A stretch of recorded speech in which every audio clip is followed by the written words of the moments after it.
Bien, muy buenas tardes.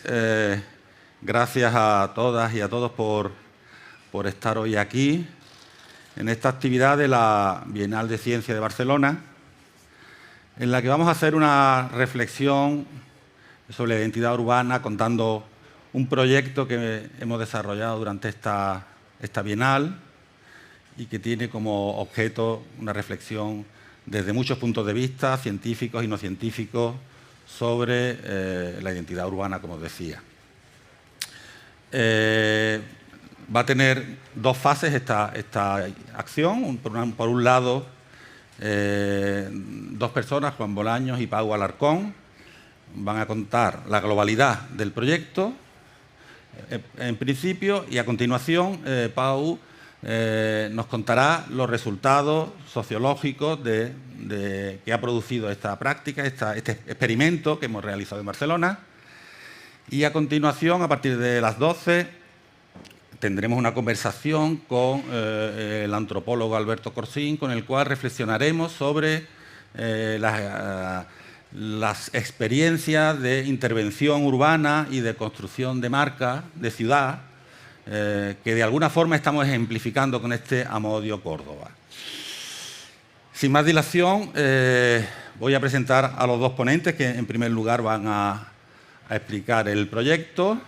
Por un lado está Juan Bolaños, que es experto en construcción de marca e imagen visual, trabaja en el estudio Pablo Gallego, ahí en Córdoba. Él es licenciado en empresariales por la Universidad de Córdoba y tiene estudio de posgrado de marketing por la Universidad de Manchester, y además tiene una amplia experiencia en participar en colectivos en torno al arte, la intervención urbana, el arte público y proyectos de este tipo. Por otro lado está Pau Alarcón, que es doctor en políticas públicas, licenciado en sociología, en estadística. Tiene amplia experiencia como profesor y como investigador en la Universidad Pompeu Fabra, en la Universidad de Barcelona y también en el Instituto de Estudios Sociales Avanzados, por cierto, que es el centro del que yo formo parte. Yo me llamo Ángel Ramírez, que he presentado a los demás y no me he presentado a mí mismo, soy sociólogo. Y como decía, ha analizado los datos que ha producido esta experiencia de participación. Así que, sin más, agradeciendo a todos vuestra presencia, vamos a comenzar con la intervención de Juan Bolaño, que nos va a contar en qué consiste este Amodi, que, como veis, tiene antecedentes previos a esta Bienal de Ciencia. Juan, cuando quieras. Hola, buenas tardes. Pues no sé si estamos viendo ya la presentación. No. Ahí está. Ahora. No. Sí. Como podéis ver, hoy vamos a hablar de identidad. Esta primera imagen es la tesis de toda mi charla. En un principio, vamos a decir al principio las conclusiones. Como hace un poco de calor, si ya después de esta primera presentación os queréis ir, pues ya tenemos las conclusiones ya por delante. La única manera de presidir uno de los bancos más importantes del mundo es con trabajo duro, disciplina y heredarlo. Esta es la clave. El primer concepto, la identidad. La identidad es una construcción imaginaria y no un dato. Si estamos hablando de corporaciones, si estamos hablando de ciudades, esta identidad tiene que partir de un consenso, ¿no? Tiene que partir de un consenso y de una apropiación de esa identidad, ¿no? Se puede hacer de forma premeditada. Barcelona tiene gran experiencia en este sentido.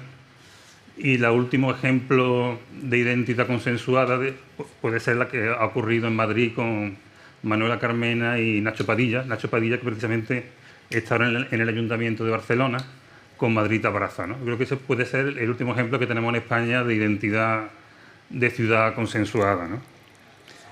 Y el segundo concepto. El primer concepto, como decimos, la identidad es una construcción imaginada. El segundo concepto, la percepción. Evidentemente, una cosa es lo que nosotros identificamos como lo que somos. El segundo es cómo se nos percibe. El ejemplo más claro es Murcia, qué hermosa eres, ¿no? Un intento de identidad que se convierte de pronto en un meme, ¿no?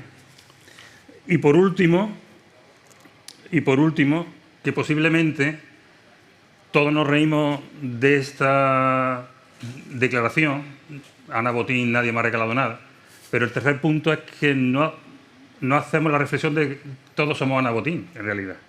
Todo el mundo en su ámbito, pues tiende también a este autoengaño, ¿no? Posiblemente la única vez, y bueno, y por supuesto ahora, ¿no? Porque por supuesto ahora las identidades son más de tribu que nunca, ¿no? Posiblemente la última vez que fuimos amigos para siempre fue en Barcelona 92 y ahora seguro que los denunciarían por apropiacionismo, ¿no? O sea que ahora las identidades tienen mucho que ver con la tribu a la que se te pertenece y los símbolos se golpean uno a otro, ¿no? El origen es Odio Barcelona, que es un libro editado en 2008, inspirado en I Hate Heaven de The Residents, como decía Ana S. Pareja en el prólogo, y es un libro que me regala mi primo David Caral cuando vengo a Barcelona por el 2011-2012. 10 años después, David tiene un restaurante en Kuala Lumpur y Ana S. Pareja vive en Berlín, ¿no? Con lo cual las cosas van evolucionando. Este Odio Barcelona es la semilla, ¿no? Aquí había 12 autores invitados, cada uno para expresar de qué manera odiaba Barcelona, como ya decíamos, inspirado en el I Hate Heaven. Y había una expresión de Agustín Fernández Mayo que decía: se puede amar una ciudad sin haberla visitado nunca, pero para odiarla tienes que vivir en ella. Y es una reflexión muy interesante, ¿no? Entonces, como Agustín Fernández Mayo no era de Barcelona, lo que hizo fue trasladar una máquina de escribir a las Ramblas para que la gente que habitaba en Barcelona expresara por qué odiaba Barcelona. Nos encantó la idea y un grupo colectivo que tenemos en Córdoba, que se llama Luneados, que se llama Luneados, pues nos pareció muy interesante llevar esta idea a Córdoba, pero llevarla de forma completa, de forma que aquellas personas residentes de Córdoba nos dijeran en una máquina de escribir en un bar que pusimos en el Mundano por qué odiaban Córdoba, y los visitantes que aparecían por allí, los turistas, los Erasmus, por qué amaban Córdoba, ¿no? Y este fue el origen de, no ya odio Barcelona, odio Córdoba, sino el origen de odio Córdoba. Y esto fue alrededor de 2013 o así. ¿Qué pasó? En el 2014, con Ángel Ramírez, aquí a la izquierda, con el colectivo Ciudad Creativa, siempre hemos estado dando un poco de vuelta al concepto de jugar con la identidad, ¿no? Jugar con la identidad, jugar con los datos y, utilizando datos, aplicarle la mirada de las artes, ¿no? No solamente se trata de darle un componente emocional a los datos, sino que también utilizar el arte como método de reflexión, o sea, como sistema de reflexión. La ciencia, evidentemente, tiene su propia metodología de reflexión, pero el arte también. Y nos parecía muy interesante llevar ese concepto de reflexión de identidad a través de los datos y utilizando la mirada del arte. ¿Qué fue lo que hicimos? Pues aquí fue cuando se conceptualiza realmente amo-odio, y lo que hicimos fue una encuesta online y luego una encuesta física que también se hacía en una de las zonas turísticas de Córdoba. Como estáis viendo, el muro este que estáis viendo está justamente al lado del Puente Romano de Córdoba y uno de los sitios más turísticos de la ciudad, ¿no? Y lo que se hizo fue una encuesta online donde la gente indicaba qué amaba de Córdoba y qué odiaba de Córdoba. Ahí hubo cerca de 1000 respuestas y con ello hicimos 2 interpretaciones. Le dijimos al colectivo Fritanga, que lo tenéis ahí, que es un colectivo de fanzines de la ciudad, un colectivo que se autopercibe un poco como punky, nosotros le llamamos punky con retícula, ¿no? Porque al final son punky pero dentro de un orden, ¿no? Mantienen siempre cierta limpieza. Fueron los encargados de hacer la interpretación creativa y luego se hizo también un estudio sociológico sobre la respuesta. Y por último, lo que se hizo es, utilizando los verbatins de las respuestas, se invitó a la ciudadanía a que compusiera poemas, diciendo, con la respuesta que es de amo-odio, qué poemas podéis ver aquí y podéis formar. A eso le llamamos poemas encontrados. Y con esto, con una cosa que, bueno, aquí tengo el libro, aquí tenemos el Odio Barcelona original. Entonces, desde esta semilla, al 2017 acaba la conceptualización final, que sería encuesta online, interpretación creativa, interpretación sociológica y poema encontrado. Esto fue en Córdoba. Las reacciones se convirtió en un centro de interpretación. cualquier Erasmus que llegaba a la ciudad se hacía fotografía en el muro. Y básicamente era un fotocall gigante donde todo el mundo se hacía fotografía independientemente de lo que tuviera detrás. Como podéis ver, esta muchacha se hace ahí, delante de símbolos más o menos salvajes, pues se hace su fotocall, ¿no?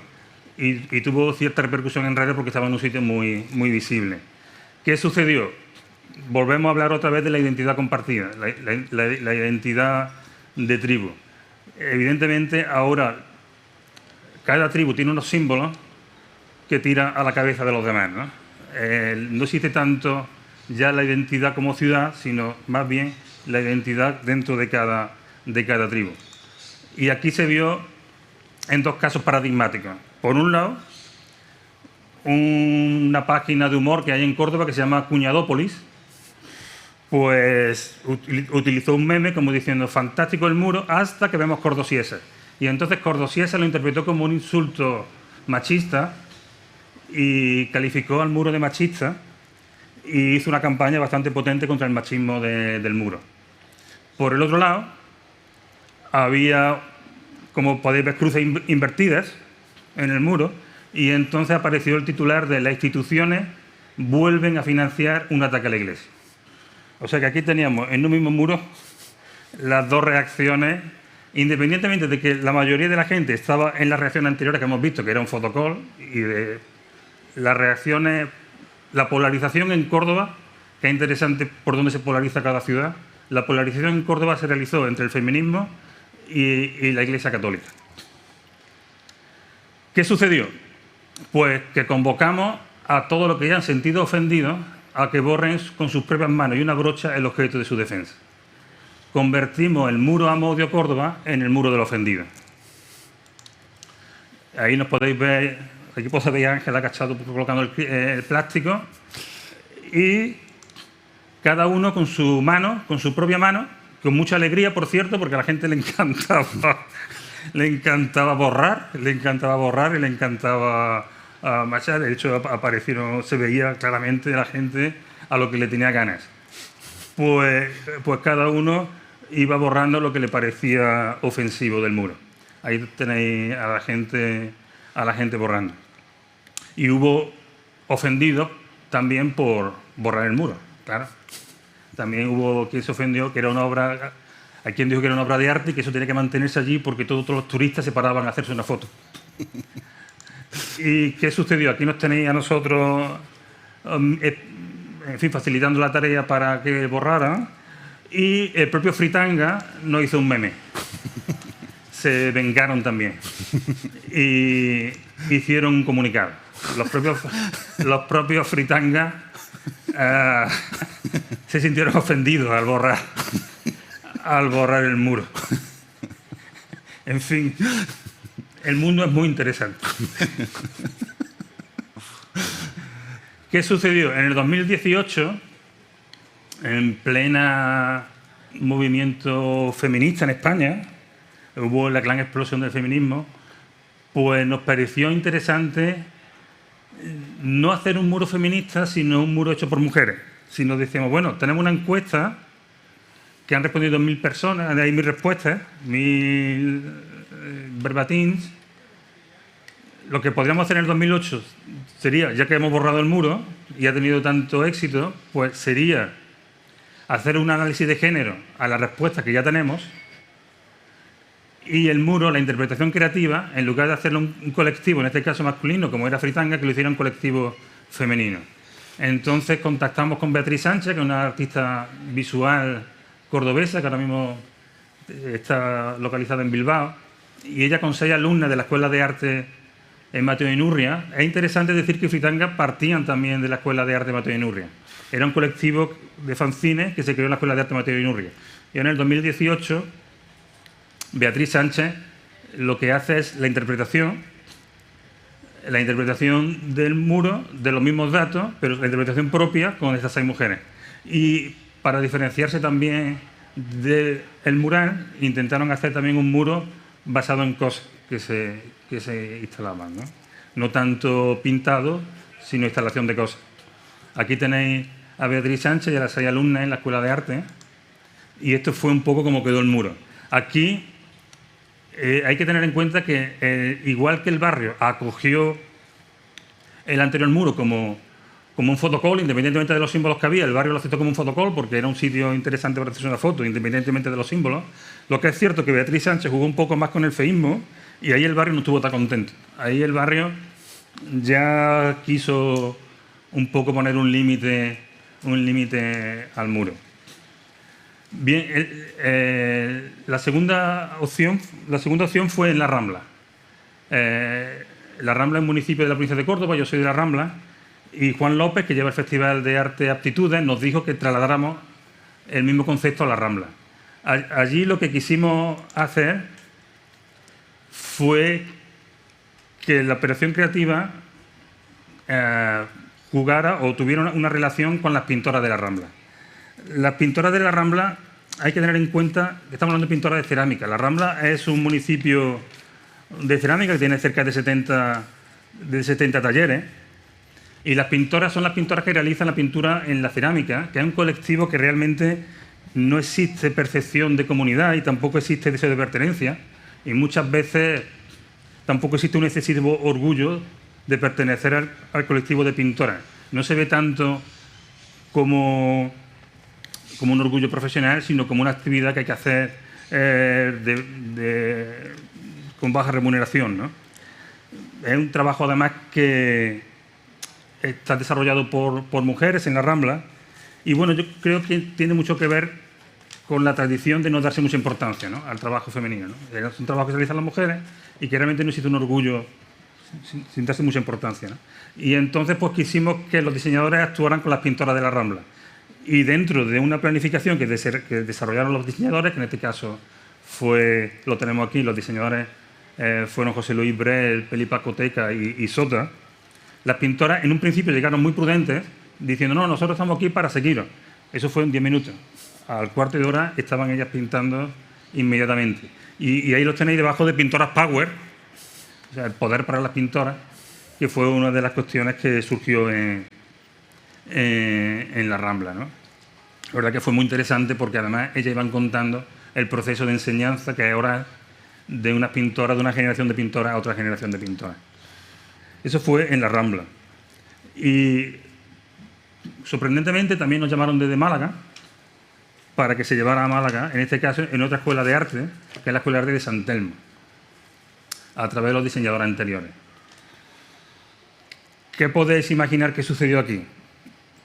O sea, estamos viendo que hemos tenido en Córdoba una polarización Iglesia Católica, feminismo. Hemos tenido en La Rambla también cierta polarización con otros municipios que también había como cierta competencia y se esperaba que hubiera un muro un poco que representara a la ciudad de una forma turística. Y en Málaga, a realizarse en un centro de arte, tuvimos el problema de los espacios seguros. Allí, un profesor en la escuela, en una reunión, puede decir que cómo vamos a enfrentar a los alumnos a la metáfora, ¿no? Cómo vamos a enfrentar a los alumnos al odio, ¿no? O sea, cómo vamos a enfrentar a los alumnos a que piensen, ¿no?, a que las cosas no son literales y que pueden tener más de una interpretación, ¿no? Con lo cual, al final, el muro en Amo Odio Málaga, pues, como podéis ver, es un muro muy estético, muy decorativo y utilizando palabras un poco locales, pero no llega a tener punzante, ¿no? No llega a tener realmente nada que pueda, como hemos dicho, enfrentar a los alumnos a la metáfora, ¿no? Volvemos a los espacios seguros que nos llevan.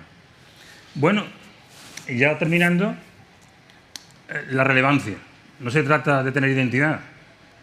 Además de tener identidad, hay que tener relevancia, o sea, que eso le importe a alguien, que tu identidad le importe a alguien, y cierta influencia. O sea, cierta influencia que lo que tú hagas consiga ciertos efectos deseados. ¿Qué sucedió? Nosotros hicimos Amo Odio Córdoba en septiembre de 2017. En diciembre de 2017 apareció la campaña de Campofrío, Amo-Odio.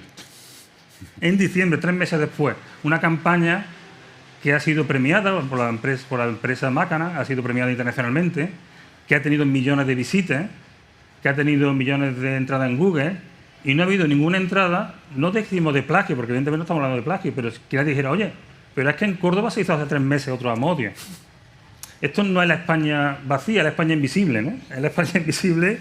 Cuando nosotros hicimos nuestro post, pues Campofrío tiene ahora su Amo-Odio, 3 meses después, nos leyeron nuestros colegas, nos leyeron nuestros amigos, pero no tuvo ningún tipo. Es sorprendente que una campaña de esta potencia se haga 3 meses después y la gente que esté googleando, la gente que esté mirando información, no aparezca que hace 3 meses, porque además se anunciaba, yo de aquí veo mal la proyección, pero se anunciaba con la primera encuesta en España sobre lo que ama y odia, ¿no? Cuando realmente había otra encuesta, modestamente, 3 meses antes, ¿no?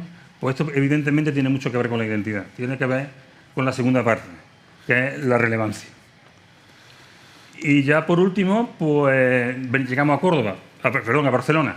El mismo proceso, recuerdo cuando venía en tren para acá, que le decía a un amigo, llevamos Amo-Odio, que en este caso es Amo-Di Barcelona, a Barcelona. Y me dijo, será más conceptual, ¿no? Dijo, sí, evidentemente. Es evidente que Barcelona tiene esa identidad de conceptual. En este caso, los encargados de la conceptualización, de la interpretación creativa, ha sido Domestic Data Streamer, y lo que han hecho ha sido una escultura con globos.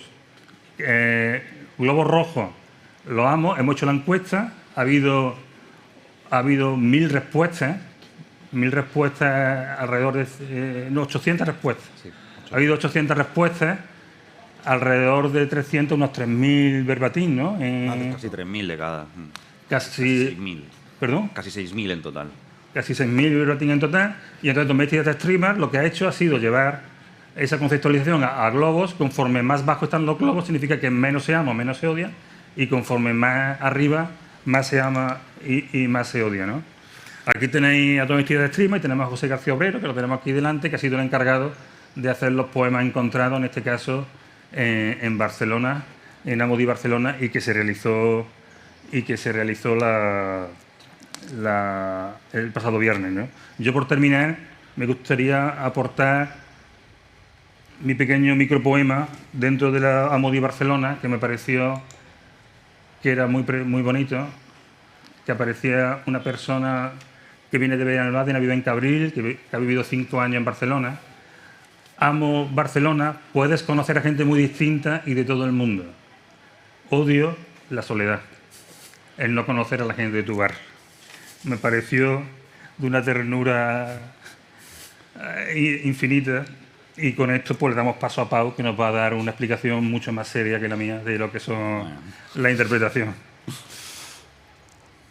Gràcies. A veure si podem col·locar... Aquí estem.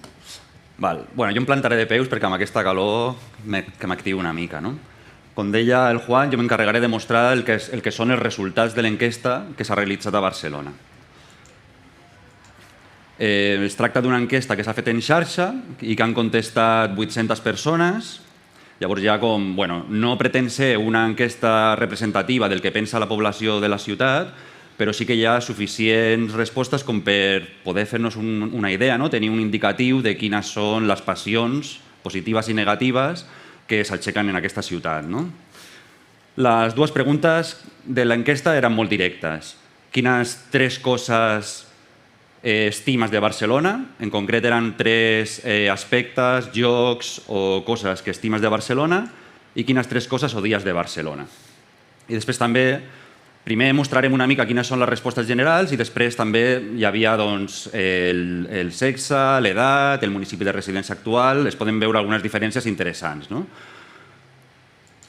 Llavors, la primera conclusió és que Barcelona aixeca moltes passions. D'aquestes 800 persones, gairebé la immensa majoria van contestar 3 coses que estimaven i 3 coses que odiaven, no? A diferència, per exemple, de l'enquesta que es va realitzar a Còrdova, on hi havia moltes més respostes positives que no pas negatives, no? Aquí a Barcelona gairebé tothom li venen al cap tres idees positives i negatives al voltant de la ciutat. Llavors, com veiem, no hi ha cap diferència de tipus quantitatiu entre les passions positives i negatives. No? Les diferències són més bé de tipus qualitatiu, com ara veurem. No?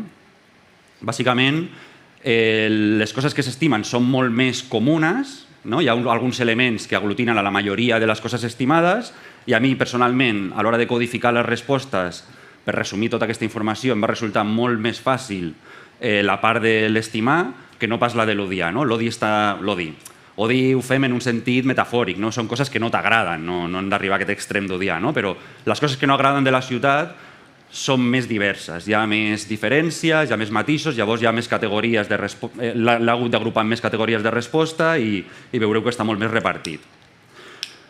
Anem directament llavors a veure primer les coses estimades, les coses odiades i després algunes diferències per a algunes variables concretes. No? En quant a les coses estimades, veiem que l'urbanisme és més d'un terç, aglutina més d'un terç de les respostes. No? Aquí amb urbanisme estem parlant sobretot molt majoritàriament del patrimoni urbanístic de la ciutat, no? Els edificis emblemàtics, etc., l'Eixample, però també barris concrets que la gent s'estima o llocs concrets de la ciutat, etc. No? A continuació tenim la natura. No?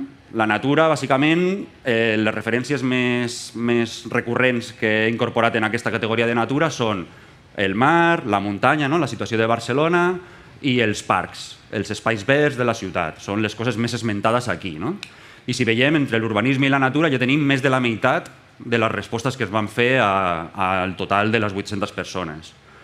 A continuació hi trobem el que he anomenat gent, no? Que fa referència a les persones que habiten la ciutat, la diversitat que hi ha, les relacions socials, la vida al carrer en comú, etc. No? Llavors, si sumem aquestes tres, urbanisme, natura i gent, tindríem 3 de cada 4 respostes positives. És el que deia abans, no? L'amor, les passions de la ciutat estan molt focalitzades en aquests àmbits concrets. I després el 25% restant de les respostes estarien aglutinats en el tema de la cultura, personalitats concretes, la música, l'art en general, establiments o gastronomia, no? El menjar. Els establiments, sobretot, són restaurants o bé comerços de tipus tradicional, de comerç local, i finalment aspectes vinculats amb el transport, que aquí sobretot parlem de la possibilitat d'anar en bici o gent que li agrada anar en moto, però sobretot el tema dels carrils bici, del carril bici, etc. No? I una categoria final d'altres. Llavors, com deia, ara l'odi veurem que està molt més repartit. També em va resultar molt més complicat simplificar-ho, no? En categories. Veieu que hi ha 9 categories i abans hi havia 7. Quin és el gran meló del conflicte a Barcelona actualment? El tema del transport. No? Hi ha aquest canvi, no? Que s'estan produint a la ciutat, doncs genera conflicte. Però això no vol dir que el 27% que surt aquí estigui en contra d'un model de transport concret, sinó que hi ha 2 models que estan totalment contraposats. No? Hi ha, per una banda, molta gent que el que no li agrada són els cotxes, les motos, el soroll que produeixen, la contaminació, i després hi ha molta gent que el que no li agrada són els patinets, les bicis, que no respecten les normes, que treuen aparcaments... No? Llavors, és un conflicte que no va només en una direcció, sinó que hi ha un conflicte que divideix una mica les passions en aquest sentit. Després, la següent categoria més gran seria el tema de la gentrificació, del turisme, el turisme en excés, el cost de la vida, sobretot el cost de l'habitatge, ho he posat tot aquí en aquest 14%, i a continuació també amb un 14% hi hauria el govern o els serveis, no? Les institucions polítiques, sobretot el govern, però també hi havia mencions a l'oposició o altres institucions com la policia, sigui perquè no m'agrada la policia en si o perquè la policia no fa suficient, o sigui, també sempre trobes com diferents aproximacions a un mateix objecte, no? I aquí hi ha hagut, com no podia ser d'una altra manera, amb una enquesta d'aquest tipus, una mica de troleig, no? Digues les 3 coses que odies de Barcelona. Ada Colau, Ada Colau, Ada Colau. O amb una mica més de volta, no? L'alcaldessa Ada Colau, l'equip d'Ada Colau, les polítiques del govern, no? Però això és d'esperar en qualsevol enquesta d'aquest tipus, no? També això ha fet que sigui una mica més gran del que seria, no? I a continuació trobem l'urbanisme, que bàsicament fa referència la majoria al tema de l'urbanisme tàctic, no? Que està molt vinculat amb el tema del transport. Llavors, amb aquestes dues categories, transport i urbanisme, veiem que hi ha el gran conflicte de la ciutat. Però bueno, també hi ha altres coses dins d'urbanisme, barris concrets, llocs concrets, etc. No? Per altra banda, trobem la brutícia, d'origen industrial o animal, problemes amb escombraries, etc. La gent, col·lectius específics de la població, problemes de convivència, falsa de civisme, tot això entraria aquí. El tema de la inseguretat també té certa rellevància, no? La por, els robatoris, etc.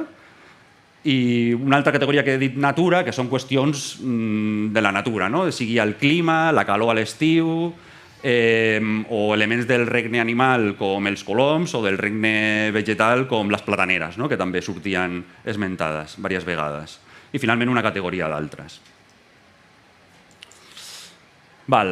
Després, si ens fixem en els elements concrets, no? Perquè aquestes categories, com deia, per exemple, el transport pot ser perquè t'estimes molt les bicis o perquè t'estimes molt les motos, o odies els cotxes o odies els patinets, són coses diferents, no? Però ara, per fixar-nos una mica, quins són els elements que només generen amor, sentiments positius, quins són aquells elements que només han sortit a l'enquesta valorats de forma negativa i aquells que entrarien més en un concepte d'amodi, que hi ha gent que se l'estima o persones que s'emprenyen per raons totalment oposades. No? En qüestions que només m'he trobat com a referències positives, no? D'amor. Serien els elements arquitectònics emblemàtics de la ciutat, no? El patrimoni urbanístic, a tothom que l'esmenta és per qüestions positives, òbviament. El tema del mar i la muntanya, també és una cosa que sempre s'estima molt la gent. Si Barcelona fos un plat, probablement seria un plat de mandonguilles amb sípia, no? Entre el mar i muntanya, això és una qüestió molt positiva. I el tema dels espais verds, també a ningú li emprenyen els espais verds, sempre surten com a qüestions positives, o l'art, la cultura, l'art, etc. Ara, el que sempre interessa més, quines coses generen sentiments negatius, no? Només sentiments negatius, que ningú ho ha esmentat de forma positiva. Doncs tindríem el turisme en excés, no? Sempre ha sortit com de forma negativa, ningú ha dit m'agrada molt el turisme de la ciutat. El preu de l'habitatge, no? O el cost de la vida, lògicament a ningú li agrada això, no? Bueno, potser aquí s'encarrega d'enriquir-se sí, però a la gent que ha contestat l'enquesta a ningú li agrada això, tothom s'emprenya amb això, no? Ha sortit molt el tema de les caques de gos. De fet, quan hi ha un procés participatiu, normalment surt bastant aquest tema, a la gent li emprenya bastant. La brutícia en general, una altra qüestió que només genera emprenyament, i els pobres coloms, no? Que també ha sortit diverses vegades i de forma únicament negativa. I ara potser els elements que mostren el que seria aquest concepte d'amodi, no? Que són elements que generen passions positives i negatives tirant en direccions totalment oposades. No? Aquí tindríem les bicis i els patinets, hi ha una part de la població que s'estima molt que es pugui anar en bici, que hi hagi carrils bici, etc., i una part de la població que s'emprenya molt, que van per la vorera, que salten els semàfors, que treuen aparcaments, llavors hi ha un conflicte aquí. El mateix amb els cotxes i les motos, no? Hi ha qui s'estima molt poder anar en moto per la ciutat, o qui s'emprenya molt perquè hi ha contaminació i soroll dels vehicles, o qui s'emprenya molt perquè no hi ha espai suficient per aparcar, etc. No? Hi ha aquest conflicte. La població de Barcelona també genera passions i emprenyaments. Per una banda, no? Es pot estimar la diversitat que hi ha, però després, per altra banda, hi ha persones que no els agrada algun col·lectiu específic de la ciutat, per exemple. No? Llavors aquí també trobaríem aquesta ambivalència. I per últim, la gran qüestió de la modi de Barcelona al dia d'avui, no? Que és el tema de l'urbanisme tàctic. Aquí és on hi trobem aquesta contraposició entre una part de la població que s'estima molt aquests canvis, no? Cap a una ciutat més habitable per caminar, per anar en bici, etc., més ecològica, i després, per l'altra banda, la població que s'emprenya molt amb aquests canvis perquè el que vol és anar en cotxe, en moto, i que no hi hagi talls, com el que ara estem vivint aquí enfront, precisament la materialització d'aquesta qüestió.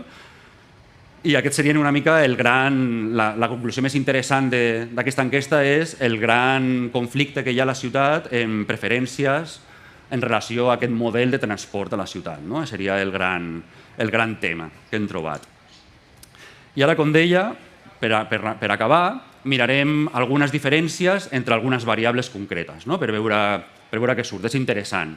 Per exemple, si diferenciem que han contestat dones i homes, aquí surt l'odi directament perquè, com deia, l'amor és més universal, d'alguna forma, i llavors no hi ha tantes diferències entre homes i dones. No? Em sembla recordar que les dones s'estimaven una mica més que els homes era la cultura i la natura, i els homes s'estimaven més que les dones temes relacionats amb el transport. Però no eren diferències tan grans com les que podem trobar aquí amb el tema de l'odi, de què no t'agrada.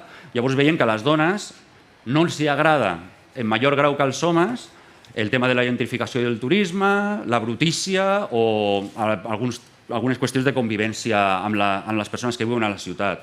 I en canvi als homes és quasi el triple que no els agrada qüestions relacionades amb el govern o els serveis. Aquí es veu una diferència bastant clara. No?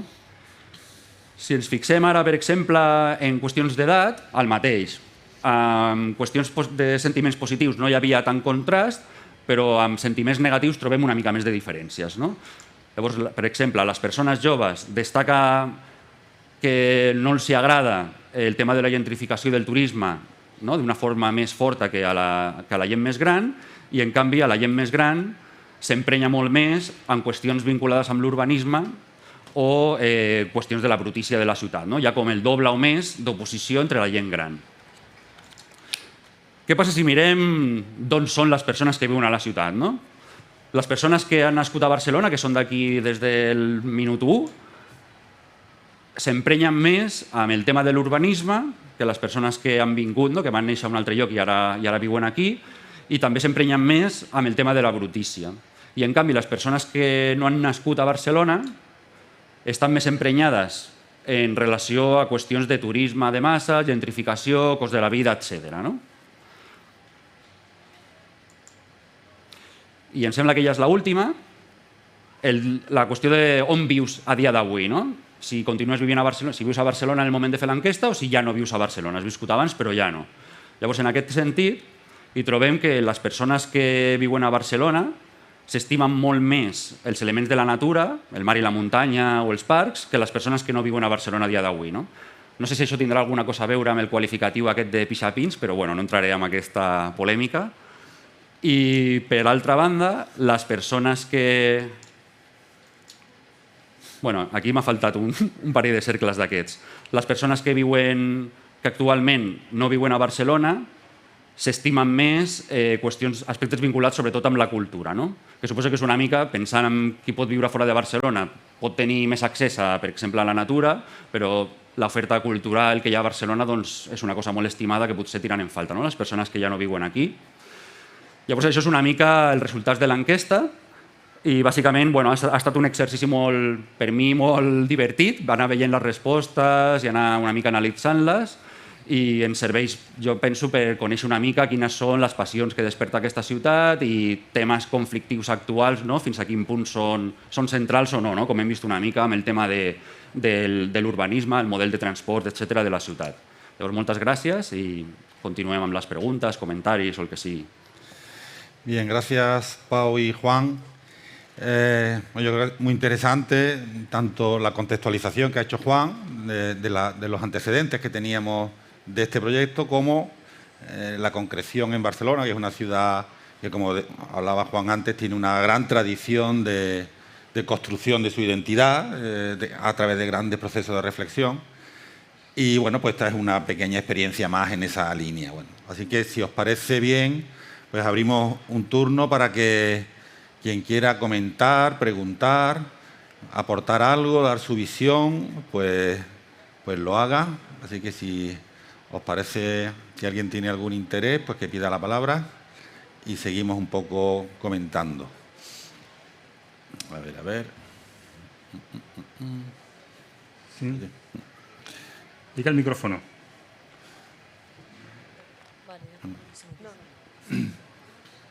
Hola. En el mural que hicisteis en Córdoba, el de que usabais como fotocall, una vez la gente borró lo que no le gustaba, ¿cómo quedó? ¿Quedó muy vacío? ¿Borraron pocas cosas? No, se quedó prácticamente vacío y luego ya 3 pintores se encargaron de blanquearlo completamente. Pero, como has dicho antes, Pau, está la cosa muy polarizada siempre. Da igual el eje varía en cada ciudad, pero siempre existe esa polarización. Y entonces lo que no borraban uno lo borraban los otros. O sea que al final, unos por otros, se acabó el muro completamente vacío. Sí. Luego lo que hicimos fue, con 3 pintores, pues blanquearlo ya con rodillo para que quedara más o menos homogéneo, pero se quedó limpio.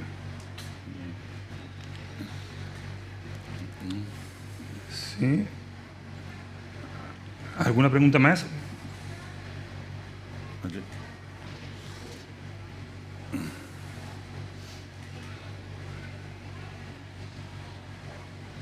Pues seguiría con lo mismo, digamos, con lo del borrar, ¿no? Porque a mí de la experiencia de Córdoba fue una de las cosas que me pareció más curiosa, ¿no? El cómo se reaccionó, esa manera flexible, inteligente, digamos, de reaccionar a eso. Y lo que quería es que reflexionarais los dos, digamos, si proyectáramos e intentáramos hacer eso en Barcelona, ¿no? ¿Qué globos quedarían? ¿Qué pasaría con la encuesta? No sé, ¿no? ¿Qué se borraría primero? Eso, ¿cómo...? ¿De qué manera se podría imaginar o diseñar, digamos, un borrado, ¿no? De todas las cosas que nos pueden molestar a cada uno en esa foto que nos ha contado Pau, ¿no? Sí, en este caso sería con agujas pinchando los globos, ¿no? Sí, sí. Sería interesante ir a pinchar globos como acto traca final del acto. Yo creo que se borraría, se pincharían casi todos los globos por una razón o por otra, ¿no? O sea, por ejemplo, hay algunos que nadie se atrevería a pincharlos, ¿no? A ver quién pincha el globo de la cultura o el del mar o la montaña, yo creo que tampoco los pincharía nadie. Pero todos los demás, yo creo que alguien los pincharía por una razón o por otra, ¿no? Los de las bicis, coches, esto se borraría enseguida los primeros, porque llegarían unos u otros y borrarían el del contrario. Pero esto es imposible amarlo o esto es imposible odiarlo, es el gran conflicto. Y luego otros que nadie contestó en contra, como por ejemplo, o sea, que solamente salieron como objetos de desagrado, como las palomas, pues llegaría alguien que dice, las pobres palomas, yo les doy de comer, y lo pincharía también, aunque no es una de las 3 cosas que más ama de la ciudad. Lo mismo pasaría con el turismo, ¿no? Llegaría alguien que vive del turismo y diría, ¿qué hacéis aquí echando piedras contra los turistas que nos dan de comer a mucha gente de la ciudad? Y lo pincharía, y al final acabarían pinchando casi todos y dejas... Si al final las decisiones ya son individuales de qué a mí no me gusta, sería una escabechina de globos, yo creo. Yo haría un matiz a lo que tú has dicho. Has dicho que la cultura nadie lo pincharía. Si dijéramos cultura, no. Pero si ya dijéramos que entiende cada uno por cultura, acabaría pinchando. Claro, también. Eso sí, puede ser. Sí. Pero edificios de Gaudí, por ejemplo, no sé si alguien se atrevería a pincharlo, ¿no? Algo quedaría, pero poca cosa. Sí.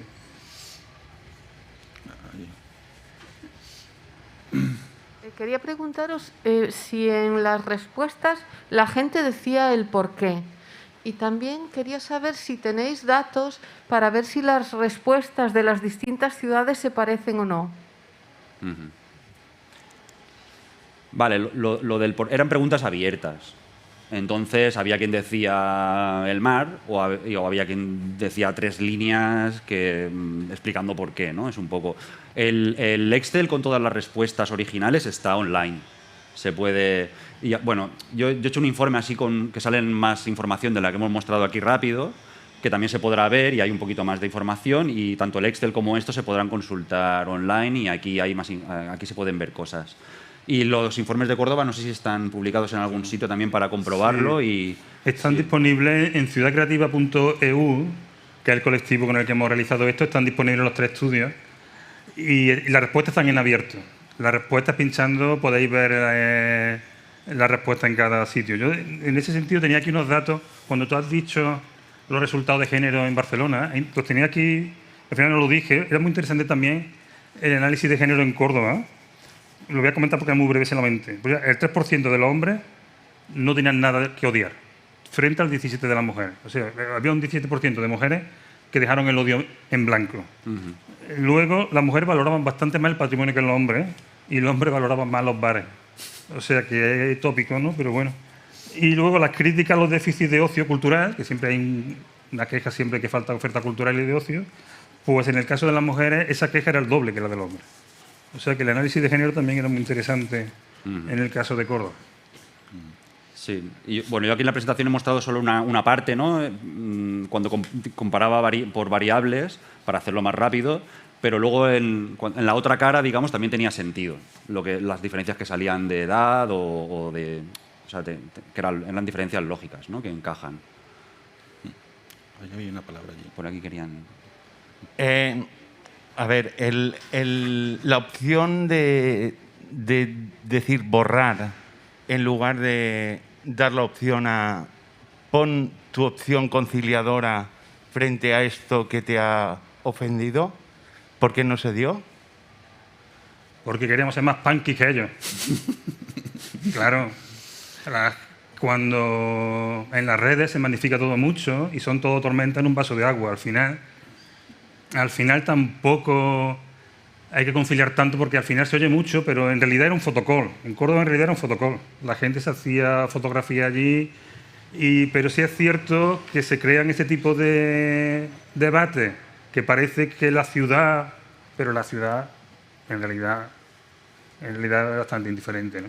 Y entonces, pues, una forma no de hacernos los simpáticos a los que estaban protestando, sino de jugar un poco porque también era un poco también de desactivar, ¿no? Porque claro, si estás conciliando, al final no dejan terreno. Cuando tú ves en los debates en Twitter y demás, cuando alguien intenta conciliar, acaba recibiendo por dos sitios. Y tampoco es interesante, es un poco lo que hemos dicho anteriormente, hay que enfrentar a la gente, cuando se habla hay que enfrentar a la gente a la metáfora directamente, y suponer que la gente es inteligente. No. De todas maneras, bueno, como idea, como es un proyecto abierto, pues puede que en el futuro pues podríamos ver esa posibilidad, ¿no? Es conciliador. De ver si de un poco de conversación se salvan esa polarización, que cuando empezamos este proyecto, claro, llamamos amor-odio, un poco por las referencias que teníamos, pero también porque creíamos que era necesario polarizar. Ahora ya no es necesario porque la sociedad se ha polarizado por sí misma. Entonces nos parecía que pues, para provocar la participación era bueno subrayar los extremos, y ahora ya la realidad nos ha superado y no necesitamos subrayar los extremos porque la propia sociedad ha tendido a eso. Pero bueno, es una sugerencia que pensaremos en ella en el futuro, sí.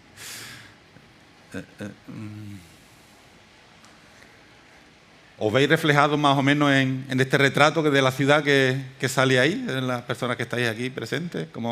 ¿Sí? O en parte de ella, ¿no? Supongo yo. Cada uno se verá en su parte, ¿no?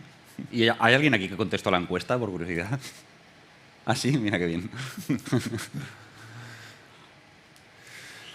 Pues, ¿alguna intervención más? ¿Allí hay una? Sí, por aquí. En las respuestas de Barcelona, ¿hay alguna que os sorprendiese, que no la esperaseis, que os llamase la atención, que no suele darse en otras encuestas de ese tipo sociológico? Bueno, es que claro, había tantas, estamos hablando de que son 5.000, entonces sí, hubo cosas que me sorprendieron, que dije, no sé, algunas que eran como abiertamente racistas, por ejemplo. Dije, que evidente, ¿no? O sea, qué decir... O cosas extrañas, que iban todas a la categoría de otros, ¿no? O, por ejemplo, de las plataneras, porque yo no tenía ni idea de que molestaban tanto. Luego ya me informé un poco más y me enteré de por qué la gente no les gustan, ¿no? Pero había mucha gente que ponía las plataneras. Sí, bueno. Y luego respuestas larguísimas, súper elaboradas. Había de todo allí.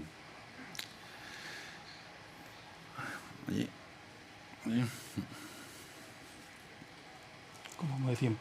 Esta es una última intervención, si os parece. No, simplemente un poco complementando esto. Si te acuerdas de alguna, digamos, que te hiciera especial gracia, especialmente divertida o lo que sea. Y luego, no sé si, supongo que no lo habéis podido hacer, pero no sé si te parece que tú, que sabes mucho de estadística, digamos que tiene potencial el estudiar cómo las respuestas se relacionan unas con las otras. Es decir, si la gente a la que le gusta mucho, que ama Montjuïc, son siempre, digamos, los que no les gusta nada las cacas de los perros, ¿no? Por decir algo. Sí. Ay, ahora de las graciosas, no me acuerdo así de ninguna como para decirla aquí, pero me acuerdo de reírme yo solo a carcajadas delante del ordenador de vez en cuando, ¿eh? O sea, había cosas realmente que me chocaron. Y lo de la relación de las respuestas, sí, sería muy interesante mirarlo. Yo lo pensé, ¿eh? Pero sí que hay a grosso modo, ¿no? Las personas que les gustan los espacios verdes, les gusta la bicicleta, no sé qué, y o sea, había una conexión aquí entre cosas así, por ejemplo. Pero luego también había un montón que, desde mi punto de vista, serían como incoherentes, ¿no? De gustarte al mismo tiempo una cosa y luego gustarte otra que entran un poco en contradicción, ¿no? Sobre todo, por ejemplo, en torno al conflicto del transporte, por ejemplo, ¿no? Es decir, odio la contaminación y odio que cada vez haya más espacios para viandantes, por ejemplo, ¿no? Son cosas que para mí me chocan. Pues cosas así, contradicciones aparentes, que luego a lo mejor cada persona tiene su explicación y es coherente, ¿no? Pero que cosas que a mí me chocaban encontré bastantes también. Bien, bueno, pues si os parece, Pau y Juan, muchas gracias por vuestra intervención. Y a partir de ahora empezaremos a hacer una reflexión en torno a lo que en el fondo es Amodi, que es una intervención urbana. O sea, vamos a procurar reflexionar con Alberto Corsín, que va a hablar con nosotros desde la distancia, porque no podía estar hoy con nosotros, y vamos a tener una conversación en torno a los efectos, las consecuencias no deseadas, los actores que están detrás de todos estos procesos que yo entiendo que tienen dos objetivos fundamentales, que son intervenir, o al menos explícito, uno, intervenir en un espacio para provocar un fenómeno de regeneración urbana, lo que llaman regeneración urbana, que ahora veremos en qué cosa es eso. Y por otro lado, los procesos de construcción de identidad o de marca ciudad.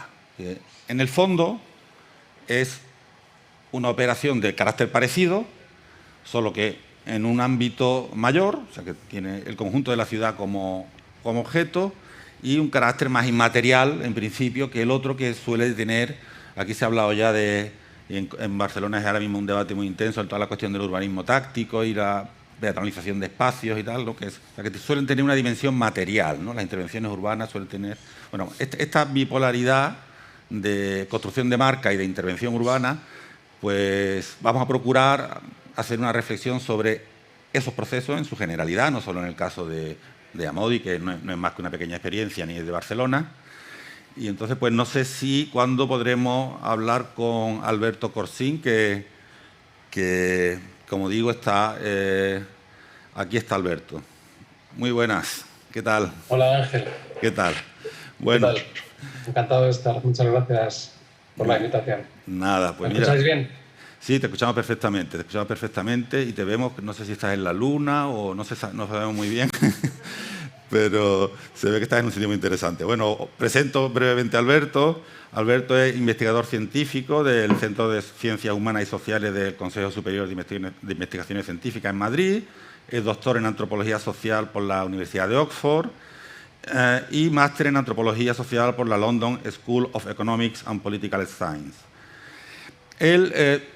Su campo de investigación son los procesos de urbanismo informal y fronterizos, particularmente en América Latina y Europa, y estudio de colectivos y comunidades de lo que se denomina cultura libre, el urbanismo informal, urbanismo táctico, autoconstrucción, bueno, todo este tipo de prácticas que podemos decir que son el lado popular o el lado de este tipo de intervenciones. Claro, en este tipo de intervenciones hay esa dualidad entre las instituciones y los colectivos sociales y la ciudadanía, ¿no? Bueno, yo sí te preguntaría, para empezar, porque me ha llamado la atención, Alberto, ¿qué entendéis esto por cultura libre? Que me ha parecido muy interesante esa denominación en un mundo como este. ¿Qué entendéis por cultura libre? Bueno, la cultura libre es un movimiento que nace a finales de los años 90. Los albores de Internet imagino que mucha gente recordará pues que en aquella época Internet se usaba circulaba libremente mucha obra cultural, había intercambio de películas, de archivos de música, etc. Entonces hay toda una serie en Estados Unidos sobre todo, toda una serie de catedráticos de Derecho y de Propiedad Intelectual que decían que Internet era una economía nueva y que las leyes de propiedad intelectual, el copyright, no deberían aplicar, habría que inventar leyes nuevas. Pero no ocurrió así. Muy rápidamente, en el cambio de siglo, entraron las grandes corporaciones, pues, en la industria cinematográfica, en la industria de la música, a legislar todo aquello que se consideraba, que lo llamaban piratería. Y entonces hay todo un movimiento protagonizado por hackers, liderado, abanderado por hackers, por abogados de propiedad intelectual, que lo que intentan defender es la libre circulación de obra cultural digital, ¿no? La cultura libre. Y en España, en concreto, el movimiento por la cultura libre, eso que en otros países, fundamentalmente en el ámbito anglosajón, lo lideran hackers, ingenieros en informática, abogados, porque consideran que lo que está en juego son derechos fundamentales en la era de Internet, pues en España ese despliegue ocurre en un entorno muy urbano también. O sea, los primeros hackerspaces, los primeros espacios de producción digital, de hackeo, crecen en centros sociales autogestionados y ocupados. Entonces hay se produce una hermandad entre las comunidades de pues, centros sociales, activismos urbanos y activismos digitales, ¿no? Entonces es un movimiento que en España adquiere una espesura muy urbana. O sea, generalmente se ha pensado la cultura libre como una cultura digital o un proyecto de defensa de derechos en el ámbito digital, y en realidad lo que España nos ha mostrado a los académicos del mundo entero es que los derechos digitales son fundamentalmente derechos urbanos, y eso nos lo enseña la cultura libre. Bueno, muy interesante esta reflexión también, porque amplía el espacio de lo público, que hemos estado hablando siempre del espacio público y todos estamos pensando en las plazas, en las calles, pero claro, lo público también es el espacio digital, que como bien planteabas tú, bueno, ha sido producto de un momento de apertura y después de momentos de apropiación y de cierre, que bueno, es un tema de reflexión también que conecta con lo que vamos a hablar hoy. Yo, si te parece, Alberto, volviendo al territorio, a las instituciones en el territorio, la pregunta sería primero por la generación de esos espacios, o sea, las lógicas que llevan a que existan esos espacios que requieren de intervención. Es decir, que de pronto el poder institucional o el económico decide que determinados territorios pues no están cumpliendo la función que se les pediría, ¿no? ¿Qué tipo de territorios son esos en nuestras ciudades? Bueno, yo creo, o sea, a mí me gustaría empezar a hacer un zoom un poco más amplio, porque cuando hablamos de ciudades, una cosa que nos pasa a todos, al final la ciudad es el entorno en el que nos vivimos, ¿no? Nuestra vida cotidiana, las personas cuyo medio es el entorno urbano, las ciudades es nuestro entorno de vida. Entonces, nos cuesta mucho desligarnos de ese entorno, ¿no? De levantarnos, ir a trabajar. La ciudad es aquello que nos encontramos diariamente, ¿no? Es el tráfico, son las famosas cacas de perro, eso es la ciudad. Pero si vemos el urbanismo y vemos los procesos de urbanización desde una óptica histórica, desde una lente más amplia, nos damos cuenta de que desde mediados del siglo XIX hasta nuestros días, los procesos de urbanización han sido muy parecidos en todas partes del mundo. Las ciudades van creciendo y su manera de crecer es casi siempre la misma. Y es generando lo que se llaman espacios de frontera. Esto es un poco como el Far West, como las películas de los vaqueros, ¿no? Donde los pioneros, los vaqueros, llegan a un territorio y lo tienen que conquistar y colonizar y explotar para conseguir oro, expoliar, sacan de allí a los indios, etc. Bueno, pues esa imagen, que nos puede parecer como muy exótica, muy de otro tiempo, en realidad funciona desde mediados del siglo XIX. Ese es el mecanismo de producción de entornos urbanos. Las ciudades funcionan por lo que se llama por acumulación por desposesión. Ganan terreno, conquistan terrenos, muchas veces físicamente, pero últimamente ya no solo físicamente, también digitalmente, o se conquista terreno al espacio, al aire, ¿no? Se ganan terrenos sacando de allí a los legítimos, o a las personas que tenían derechos conquistados. Entonces, volviendo a tu pregunta, cuando vemos ese proceso así un poco de brocha gorda, pero cuando vemos ese proceso históricamente, estos procesos de intervención a los que tú aludías, ¿cuándo se producen? Pues se producen donde hay luchas y donde hay conflictos y donde hay procesos de acumulación por desposesión que generan desafección, ¿no? Y entonces son en esos territorios donde se produce todo eso. Ajá. Y un poco, ¿cuáles son los actores? Quiero decir, ¿quién hace el diagnóstico de este territorio no está haciendo lo que debía o lo que podría hacer, no está jugando el papel que podría jugar? Y en qué medida son dinámicas construidas por la ciudadanía o dinámicas de arriba a abajo, por así decirlo? O sea, si hay diferencias significativas en si la lógica de abajo arriba o arriba abajo, ¿no? A ver, o sea, yo creo que un científico social siempre te va a decir que la realidad es muy compleja. Entonces, que una vez que tienes que acercarte a un problema, te das cuenta de que los problemas tienen entramados, tienen muchos matices, tienen una densidad o una riqueza que es prudente desentrenzar. Pero de nuevo, por hacer un análisis de brocha gorda, los procesos de urbanización a los que hacía referencia antes, estos de acumulación por desposesión, de conquistar nuevos terrenos o habitar nuevas fronteras que no necesariamente son geográficas, o sea, no es que las ciudades también lo son, porque las ciudades muchas veces van creciendo, los perímetros metropolitanos van creciendo justamente ganando el terreno a los entornos rurales, ¿no? Donde hay grandes proyectos de urbanización, desarrollo de un puerto, por ejemplo, o procesos de gentrificación, ¿no? De ganarle a un barrio metros para la economía, gentrificándola, o para el turismo, ¿no? Esos son procesos de frontera, ¿no? De urbanismo de frontera, de convertir aquello que se consideraba que no tiene suficiente valor económico, la frontera, la naturaleza, el aire, el espacio, convertirlo en un recurso.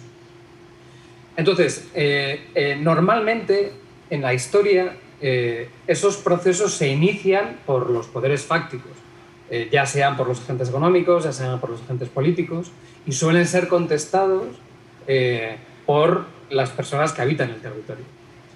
Hay dos frases muy famosas de dos teóricos urbanos, Henri Lefebvre, que decía, comparaba el urbanismo contra lo urbano, ¿no? El urbanismo es el proceso de diseño de las ciudades desde arriba por parte de arquitectos, urbanistas, tecnócratas, y lo urbano es la experiencia de la ciudad. Y Henri Lefebvre decía que el urbanismo y lo urbano son prácticamente antagónicos. Desde el siglo XIX son dos maneras de pensar la ciudad completamente distinta. La ciudad abstracta, la ciudad que se proyecta hacia el futuro, donde los tecnócratas intentan imaginar hacia dónde es necesario llevar la ciudad de aquí a los próximos 50 años, y luego la ciudad vivida, la ciudad experiencial, la ciudad que nos toca, que encarnamos nosotros cuando salimos de casa y vamos a la compra, etc. Son ciudades cada vez más distintas. La ciudad urbanista y la ciudad urbana, la ciudad que nos toca vivir. Y una dicotomía parecida que la planteaba otro urbanista que se llama Murray Bookchin, que hablaba de urbanización sin ciudades. Es decir, cada vez más somos testigos de procesos de urbanización, de crecimiento de las metrópolis, que se olvidan de la vida de la ciudad, ¿no? De la vida experiencial. Entonces, él acuña este término de una urbanización sin ciudades, que cuando la acuña, que es a principios de los años 70, mediados de los 70, parece como una contradicción, ¿no? ¿Cómo es posible una urbanización sin ciudades? Pero en realidad hoy nos damos cuenta de que sí es posible. O sea, es posible diseñar ciudades sin incorporar la experiencia de habitarlas. Sí, entonces los actores serían un poco esos, ¿no? Tienes los agentes, por caricaturizar, los poderes fácticos, los agentes que diseñan, que son tanto agentes corporativos o institucionales como pues ayuntamientos, empresas de construcción, cada vez más empresas turísticas, grandes plataformas capitalistas. Hoy en día el capitalismo de plataforma como Airbnb, Uber, Globo, que literalmente su modelo de negocio consiste en desplegar tentáculos y desplegar ideologías por la ciudad, maneras de entender la movilidad, de entender el transporte, etc. Esos son un tipo de actores. Luego tienes los ciudadanos de a pie que se organizan, modos de organizar la ciudadanía, desde asociaciones de vecinos, centros sociales, todo tipo de colectivos activistas por el medio ambiente, contra la turistificación, contra la gentrificación, etc. Pero luego también tienes profesionales o lo que podríamos llamar ideologías de la experticia, ¿no? Es decir, el arquitecto y la arquitectura, ¿no? El urbanismo y los urbanistas, que son maneras de entender la ciudad. El activismo y los activistas, ¿no? Que también son maneras de entender. Ya no son agentes entendidos como instituciones u organizaciones, sino más como modos de pensamiento o sensibilidades. Todo eso también entra en juego en la ciudad. Sí, habla de esta ausencia de experiencia, y pensaba yo, viendo lo que ocurre en estos fenómenos ahora, que si uno analiza los movimientos vecinales de los años 70 u 80, que básicamente eran movimientos que reivindicaban la construcción de equipamientos públicos, o sea, el adecentamiento de barrios, era un movimiento de defensa de lo público, y ahora realmente es un movimiento casi de defensa de la comunidad, de la existencia de la propia comunidad, o sea, de defender hace 30 o 40 años pues que tuviéramos los servicios, los colegios.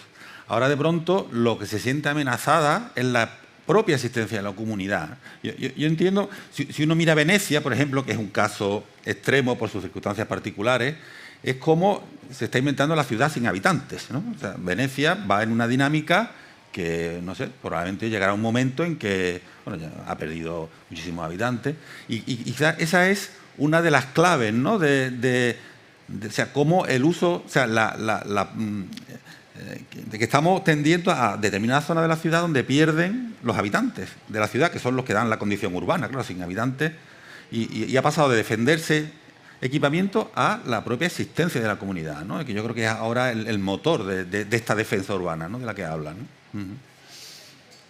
Yo creo que está muy bien dicho, Ángel. O sea, y además encaja con eso que te estaba diciendo antes de esas dos imágenes, ¿no? Del urbanismo contra lo urbano y una urbanización sin ciudades, ¿no? O una urbanización sin habitantes, por ejemplo.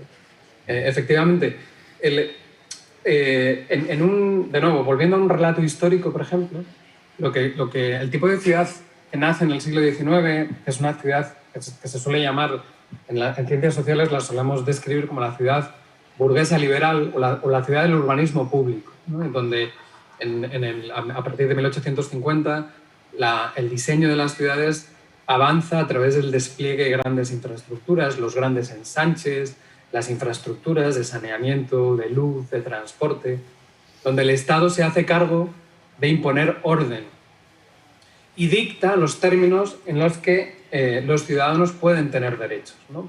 Cómo se puede mover uno por la ciudad, qué clase de ciudad, qué clase de diseño es el que permite ciertas maneras de movernos por el espacio. Eso es como el urbanismo público liberal del siglo XIX y que llega más o menos hasta mediados del siglo XX, donde empezamos a ver que en realidad ese urbanismo que parecía inclusivo, es decir, que parecía un urbanismo que nos empoderaba como ciudadanos al darnos transporte o al iluminar nuestras calles o al proveernos de infraestructuras de saneamiento y gestión de las aguas, etc.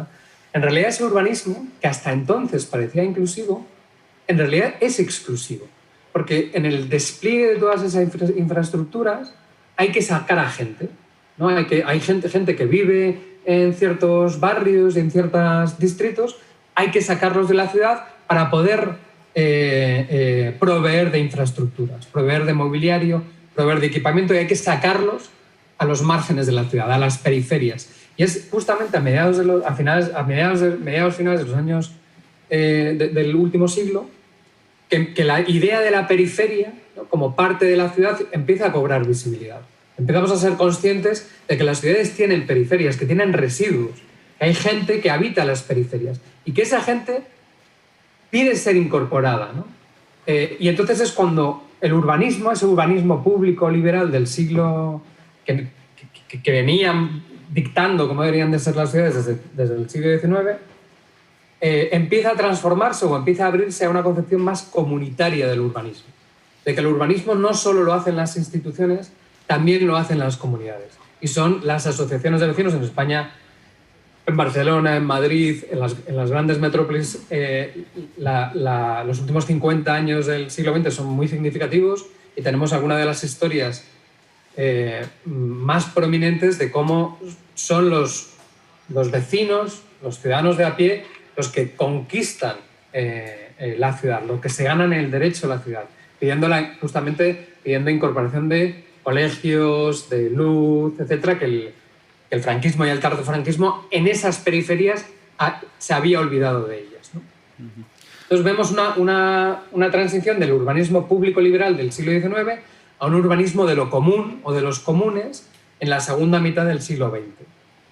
Y lo que yo te diría que de lo que estamos siendo testigos hoy en día es justamente eso que tú decías de cómo toda una serie de poblaciones que sienten que las ciudades, que los procesos urbanos les abandonan y no les incluyen porque efectivamente así ha sido siempre. Como decía yo, las ciudades siempre avanzan conquistando fronteras y en ese proceso de conquista expulsan a unos u otros. Todas esas personas que se sienten expulsadas no solo se organizan como comunidad y piden ser incorporadas, sino que lo hacen diseñando sus propios sistemas de experticia. Y yo creo que es uno de los momentos más interesantes que estamos viendo hoy en día, es que los ciudadanos de a pie están diseñando sus propios modelos de ciudad, con sus propias herramientas. O sea, hoy en día hay activistas que son arquitectos y diseñan contraplanes a los planes de las ciudades. Hay sociólogos que son sociólogos que son activistas y generan sus propias encuestas, sus propias investigaciones que van contra los diagnósticos y las prognosis y las propuestas de las administraciones. Entonces, esto es lo que yo llamo y algunas personas llamamos un urbanismo libre. Un urbanismo que ya ni es público liberal, ni siquiera es un urbanismo comunitario, aunque también es comunitario porque también implica a las comunidades, sino que es un urbanismo libre porque lo que invoca son otros diagnósticos, otras herramientas, otros sistemas de pericia, de expertise, otros sistemas expertos con los que diseñar la ciudad. Libera la ciudad del canon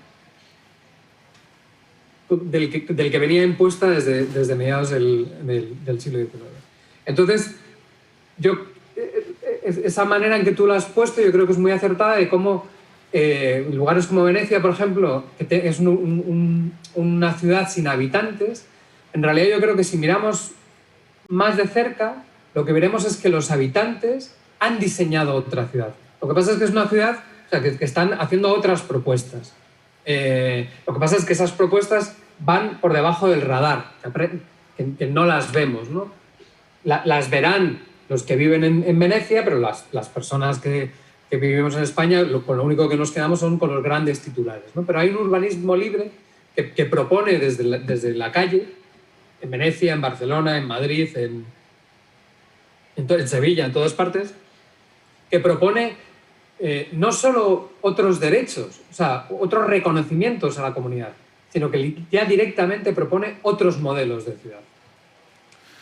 Es interesante esto que planteas en la medida en que te estás refiriendo a perfiles muy profesionales, por así decirlo. Has hablado de arquitectos, has hablado de sociólogos y de nuevas concepciones.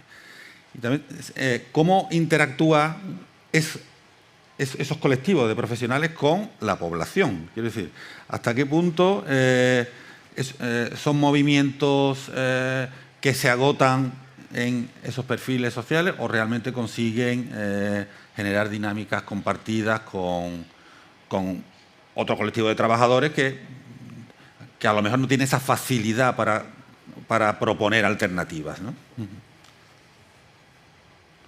Pues, bueno, o sea, me he fijado en, o sea, he puesto el acento en sociólogos, en arquitectos, en urbanistas, porque al final el diseño tecnocrático de las ciudades, las personas que diseñan las ciudades, cuando uno va a un ayuntamiento, ¿no? Si llamas a las puertas del Ayuntamiento de Barcelona o el Ayuntamiento de Madrid y preguntas quiénes son las personas que están en el departamento de urbanismo, en el departamento de ordenación territorial, etcétera, son sociólogos, urbanistas, etcétera, ¿no? Entonces, las personas que están puertas adentro, los que están trabajando en los ayuntamientos, en realidad lo que quería decir es que tienen una contraparte fuera. Que fuera, en los ayuntamientos, en la calle, hay gente haciendo el mismo trabajo. Que pueden ser arquitectos y pueden ser urbanistas y sociólogos, pero que muchas veces no lo son. O sea, son gente sin una acreditación, sin formación como arquitecto urbanista, pero que están haciendo una arquitectura y que están haciendo una sociología y están haciendo un trabajo social. Entonces, no quería decir que las personas que están en la calle o los activismos están poblados por profesionales, que a veces es el caso, sino que lo que están haciendo es diseñar otros sistemas expertos, ¿no? Que son personas que pueden ser sociólogos o puede que no. Puede que sean diseñadores gráficos, puede que no tengan formación universitaria, pueden que sean, ¿sabes? Pero que lo que están haciendo hoy en día es empoderarse con sus propias herramientas, no solo para reivindicar derechos, para pedir que las instituciones reconozcan los derechos que ellos reclaman, sino para diseñar sus derechos, para que ellos mismos están diseñando cómo deben de ser los derechos que la ciudad y los gobernantes deberían de reclamar. Hay una cuestión que, aterrizando en el caso de Barcelona y en el análisis que ha hecho Pau, no sé, ¿cómo valorarías tú que la fractura que se ve en las opiniones en torno a la ciudad se sitúe en los sistemas de movilidad? Parece que los sistemas de movilidad, el uso del coche privado y los modelos convencionales frente a ganar el territorio para otros usos informales y el uso ciudadano y modelos no motorizados, parece que ese es un elemento de frontera. ¿Qué lectura haces? O sea, ¿qué actores hay ahí implicados para que eso se convierta en una batalla cultural, ¿no? Esta que ahora tanto se plantean? Bueno, yo creo que hay una razón para eso y es, volviendo a la dicotomía esta de la que hablábamos hace un momento, de la urbanización en ciudades o el urbanismo contra lo urbano, que en el fondo es otra manera de hablar de lo global y lo local, ¿no? O sea, la ciudad, cuando alguien invoca la palabra ciudad, la ciudad es un objeto grandioso, ¿no? Es decir, una ciudad parece que probablemente de todos los objetos de la modernidad, ¿no? De todas las cosas complejas que la modernidad ha producido, pues la ciudad es como el objeto más grande, el objeto más complejo, ¿no? Donde viven millones de personas, son necesarias muchísimas infraestructuras de todo tipo para que la vida en la ciudad pulule y se despliegue. Entonces, la ciudad inevitablemente es un objeto, solo el pronunciar la palabra ciudad en nuestra imaginación hace despertar la idea de una cosa muy, muy grande y muy compleja, que para gobernarla debería de ser necesario cosas muy sofisticadas, ¿no? Gente muy lista, con saberes muy, muy complejos y sofisticados, son los que deben de poder gobernar las ciudades. Sin embargo, lo que hemos aprendido es que la mayoría de las ciudades, la vida en las ciudades, así como el urbanismo, la moto que nos han querido vender es que los procesos de urbanización y el urbanismo es necesario sistemas muy complejos para gobernarlos y diseñarlos. Cuando bajamos a la calle nos damos cuenta de que la vida en las ciudades ocurre en una escala mucho más pequeña, que es la escala de lo local, del barrio, del distrito, que la gente se suele mover, pues eso, de aquí al colegio, de aquí al trabajo, y al final tejen un entorno, un ecosistema no tan complejo, ¿de acuerdo? Entonces, el siglo XXI lo que está viendo es que para pensar la relación entre lo pequeño y lo grande, entre la experiencia de ciudad como una cosa pequeña, como ese ecosistema más de andar por casa, y el modelo de ciudad como un objeto complejísimo de la modernidad, para poner a dialogar esas dos cosas, hay ciertos ejes que son más sencillos pensar. Por ejemplo, uno es la movilidad. Es decir, la movilidad es uno de los ejes que permite crear cierto tipo de asimetría entre lo descomunal y lo grande y lo pequeño y lo experiencial. ¿Cómo nos movemos por las ciudades, ¿no? Van a ser necesarios grandes autopistas, grandes vías de movilidad para circular en la ciudad del futuro, o como está tan de moda ahora, va a ser, o sea, lo ideal sería la ciudad de los 15 minutos donde podemos ir andando a todas partes, ¿no? Entonces, la movilidad se convierte en un eje ideológico, pero también en un eje tecnocrático, en una manera de gestionar esa relación entre lo gigantesco y lo cotidiano, ¿no? Entre lo abstracto, el futuro, y lo experiencial, mi vida de barrio, mi vida cotidiana. Pero hay otros, ¿no? O sea, por ejemplo, otro es la polución, por ejemplo, o cambio climático, la transición ecológica. ¿Qué clase de diseño ecosistémica es necesario para garantizar la explotación de los recursos de la ciudad, pero también garantizar la calidad de vida en la ciudad? O sea, hay una serie de ejes, como la movilidad, como la transición ecológica, que parecieran que son los preferidos para crear un equilibrio entre lo grande y lo pequeño, lo abstracto y lo específico, lo utópico o el futuro y lo cotidiano, ¿no? El presente. Yo, quizá antes de abrir el debate, que lo vamos a hacer pronto, sí quería preguntarte qué papel juega en este tipo de operaciones esta idea de la construcción del branding, ¿no? de la construcción de marca ciudad.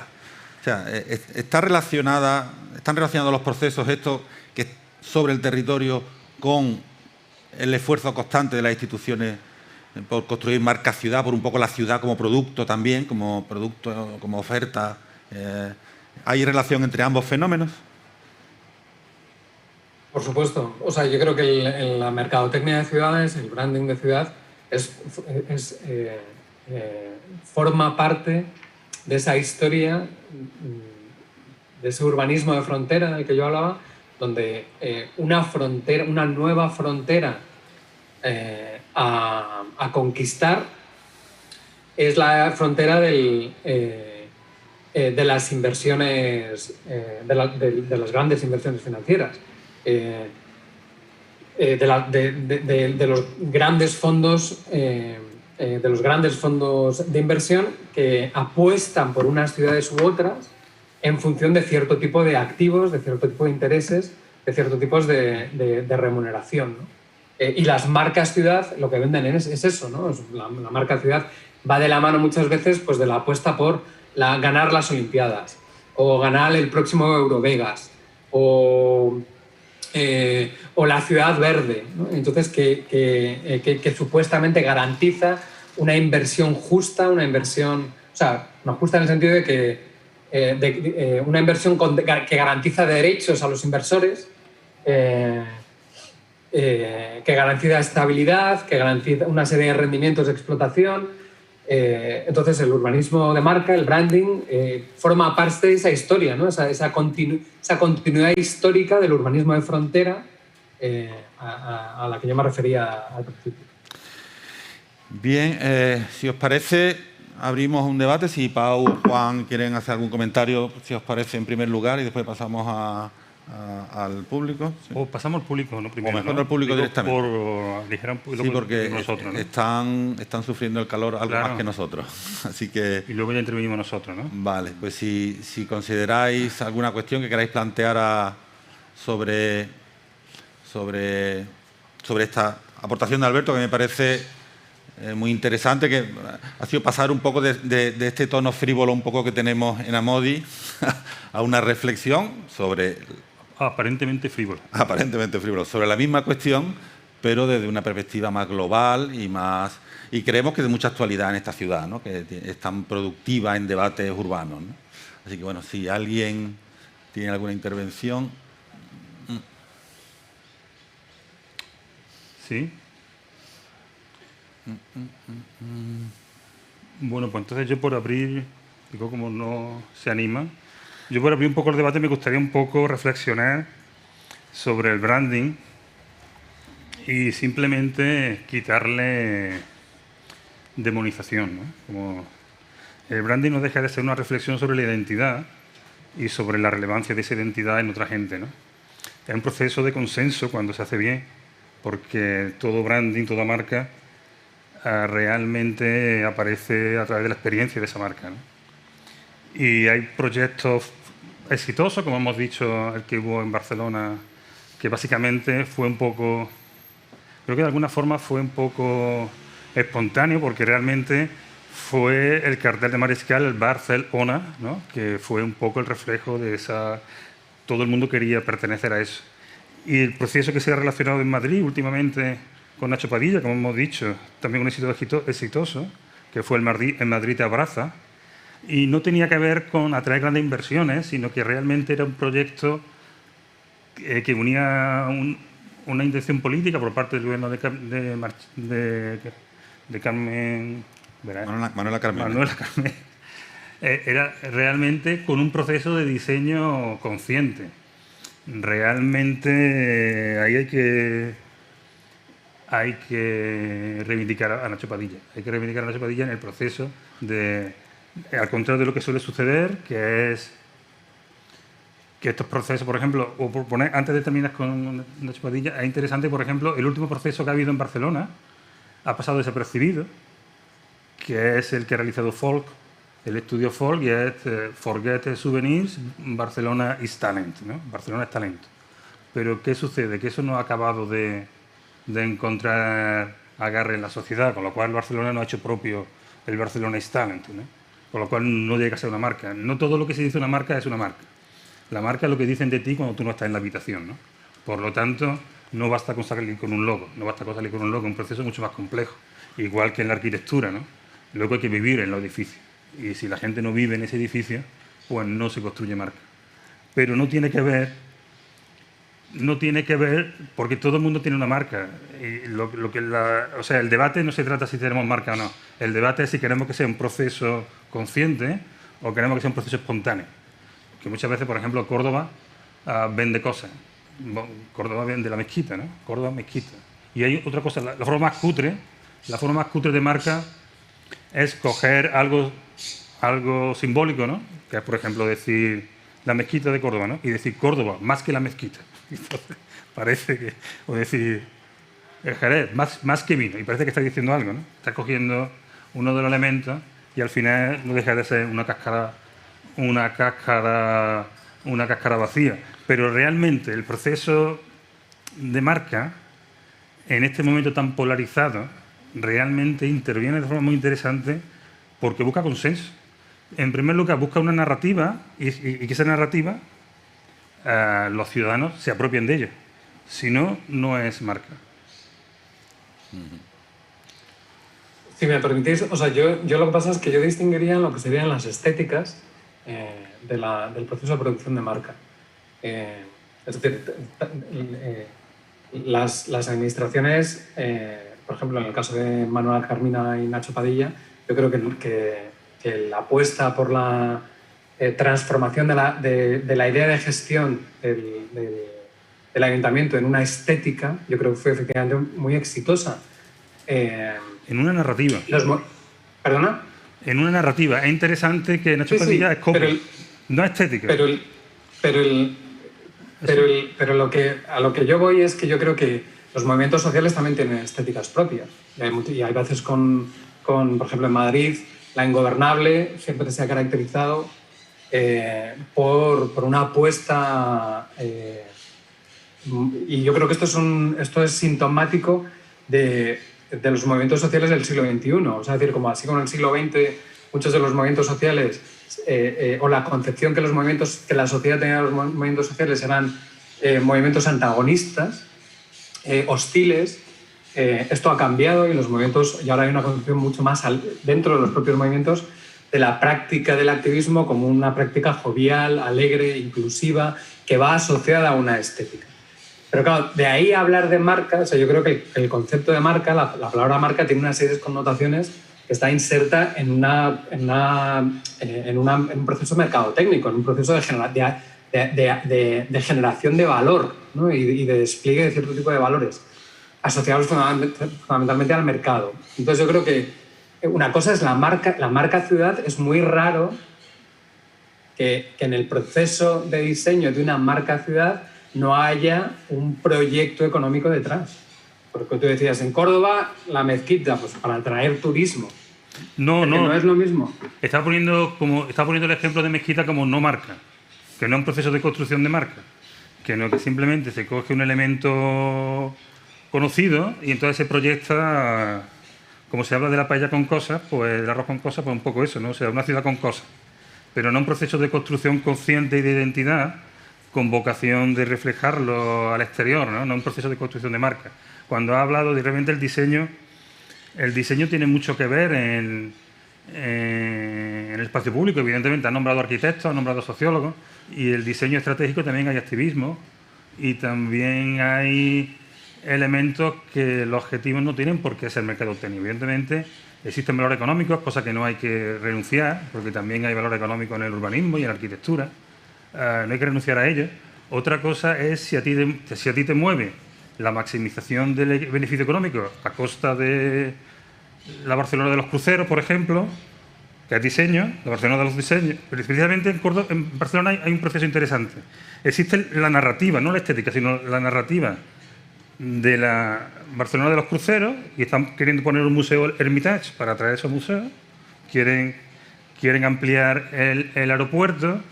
Por otro lado está el urbanismo táctico del ayuntamiento. Los dos son procesos de identidad, los dos son procesos de marca. Realmente lo que está promoviendo el ayuntamiento, que también está aquí Nacho Padilla, es el urbanismo táctico. Es precisamente lo contrario. Es un proceso consciente de narrativa de ciudad, de proyección al exterior, que está jugando en contra de otros procesos que no son institucionales en este caso, que son la Barcelona de los ¿cómo se llama? De los barcos que llegan, de los cruceros. ¿No? Bien, está claro que hay diversidad también en la forma de enfrentar la cuestión de la marca, que pueden ser más democráticos, más consensuales o más vinculados a intereses particulares. Supongo que eso... ¿Hay alguna intervención que queráis hacer más sobre esta reflexión? Ahí, sí. Ahí, Joan.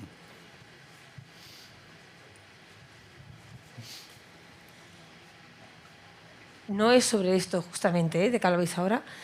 El concepto nuevo de ciudad, de los 15 minutos o el que los ciudadanos están creando, o cualquier otro cambio de ciudad que haya podido haber en el pasado, hace años, hace siglos, ¿los referentes o los pioneros son siempre las grandes ciudades? ¿O no siempre ha sido así? ¿Puede ser que una ciudad, entre comillas, secundaria, tome la iniciativa o es paralelo?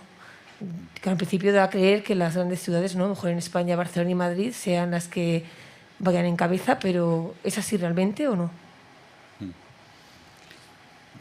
Sí, mejor sumamos las intervenciones, ¿no? Sí, yo creo que... ¿No? No, yo era sobre el tema precisamente del relato, ¿no? De la narración, ¿no? Aquí históricamente ha habido pues Barcelona Ponte Guapa, que fue un momento determinado, ¿no? Otro Barcelona la mejor tienda del mundo, ¿no? Que fue también un intento digamos, muy vinculado al tema del turismo. De hecho, hubo una época que en la web del ayuntamiento había como 3 iconos muy claros, que eran Gaudí, una paella y la playa, ¿no? Eran 3 iconos, digamos, de la ciudad que quería atraer turismo. Y el turismo es ahora pues una parte muy importante del PIB de la ciudad, ¿no? Pues debe estar entre el 15 y el 20%, ¿no?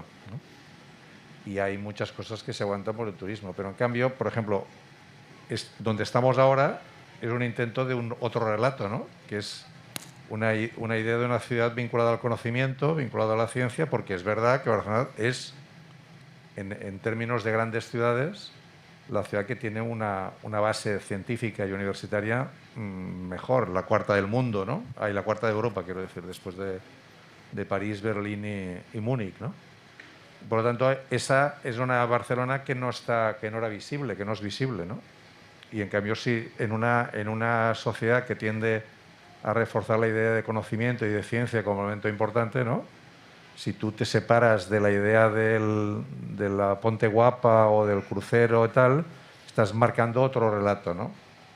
Que puede ser igualmente, que como decía Juan antes, puede ser igualmente económicamente, digamos, tiene su sentido económico, ¿eh? Pero, por ejemplo, vinculas más la Barcelona de ferias y congresos con la idea de que detrás de las ferias y congresos hay también conocimiento, ciencia y gente que trabaja en innovación, en creatividad, ¿no? Con lo cual, las ferias, ¿no? Smart City Congress o Mobile se acompañan, ¿no? de una imagen de ciudad también que es más, digamos, menos vinculada a los elementos turísticos, ¿no? Por lo tanto, son relatos que a veces son simultáneos, contradictorios y que, como yo estoy de acuerdo que el problema no es solamente la marca que proyectas, sino si esa marca es sentida por los ciudadanos, ¿no? Hubo un momento determinado, en el 2004, que Barcelona quiso hacer el Fórum de las Culturas y fue totalmente superficial, aquello no caló. No. Y hasta por ver ahora, ¿no? En ese... Nada más. Bien. No era una pregunta, una reflexión. Alberto, digo, como no estás presente, si tienes alguna cuestión que plantear al respecto y después seguimos nosotros. Pues muy brevemente, yo lo que plantearía, porque en el fondo lo que más me mueve a mí, lo que más me interesa, es que al final, vuelvo a lo que una de las cosas que decía al principio, y es que cuando hablamos de ciudades, al final, inevitablemente o casi por defecto, acabamos cayendo en la trampa de pensar la ciudad como una cosa que se gestiona desde arriba. Y es porque la ciudad, desde el siglo, como decía, desde el siglo XIX, la ciudad ha reinscrito,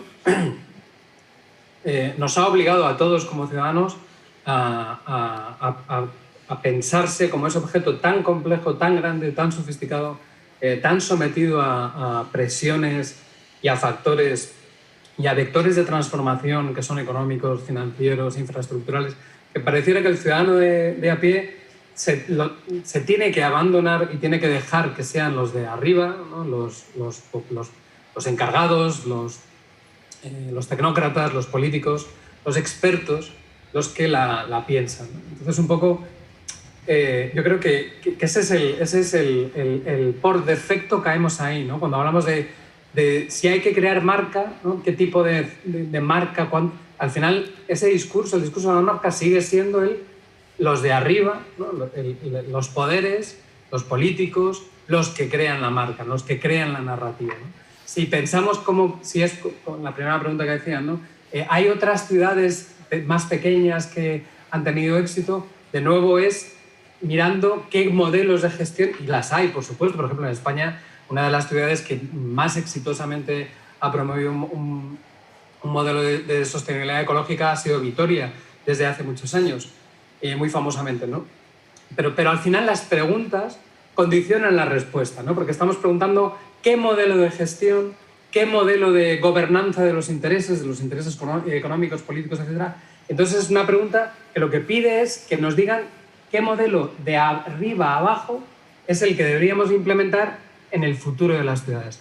Y yo lo que invito es a insistir que las ciudades en realidad, en la mayoría de los casos, no se hacen o sea, se hacen, pero porque estamos completamente hormados por esa visión modernista de la ciudad como una cosa que otros tienen que hacer por nosotros. Y yo invitaría a mirar a los activismos, a los centros sociales, a los movimientos y ver qué clase de ciudad es las que están armando ellos. Con qué narrativas, con qué estéticas, con qué procesos, con qué sistema de complicidad y redes de solidaridad, con qué herramientas, con qué mapas, con qué cartografías, porque están ahí. O sea, hay otras cartografías de la ciudad. Lo que pasa es que no salen en los medios de comunicación. Hay otros sistemas de cálculo y computación de la polución y de la calidad del aire, del medio ambiente, pero no salen en los medios de comunicación. Entonces es esa otra ciudad la que invitaría a prestar atención. Bien, gracias Alberto, y vamos a concluir, estamos ya en tiempo. Bueno, me parece interesante, bueno, primero agradecer a todo el mundo la participación porque creo que ha sido un debate muy interesante, y para terminar quizá voy a recordar una cita que ha hecho antes Juan, que ha extraído de la propia encuesta de de Barcelona, que me parece particularmente significativa también de esta dinámica de lo global y lo local, de la escala, ¿no? De las dos diferentes escalas, ¿no? Es como una persona que, encuestado por nosotros, diciéndole qué cosa ama y qué cosa odia, dice que por un lado le ama de Barcelona, que puede conocer a todo el mundo, y por otra parte odia la sensación de soledad y el no conocer a la gente de su barrio. ¿No? Parece que esa doble percepción de una misma persona en una ciudad, yo creo que habla mucho de esa extrañeza y de esa dualidad que la vida en las grandes ciudades tiene. Así que bueno, muchas gracias a todos y gracias por haber venido en esta mañana tan soleada. Gracias.